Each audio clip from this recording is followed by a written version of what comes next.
د پی ټی ایم فعال غړي ګلالۍ اسماعیل د پنجاب تازه دسیسه له افغانانو سره رسوا کړله د چې آی اس آی پر کوم پلان کار پیل کړی دی څه کول غواړي په دې ویډیو کې را سره وګورئ او چینل در سره سبسکرایب کړئ. درنو لیدونکو السلام علیکم، وخت مو پخیر. ګلالۍ اسماعیل وایي آی اس آی د افغانستان د تباهي په بل پلان کار پیل کړی دی.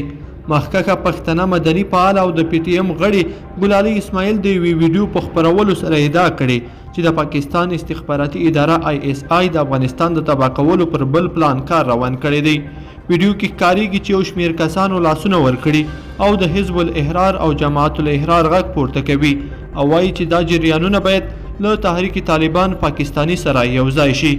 ګلالۍ اسماعیل ویلي دا چاره د پاکستان له لوري پر مخ وړل کیږي او هدف یې هم دا دی چې افغانستان پرې تباه کړي.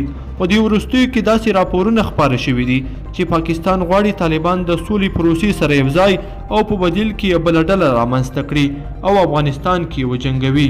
لیدونکو په دې هیله چې دا مطلب به مو تر پایه را سره لیدلی وي. که مو دا ویډیو خوښه شوې ویډیو لایک کړئ د سره او چینل سبسکرایب کړئ. تر بیا ښه وخت، د لوی الله په امان.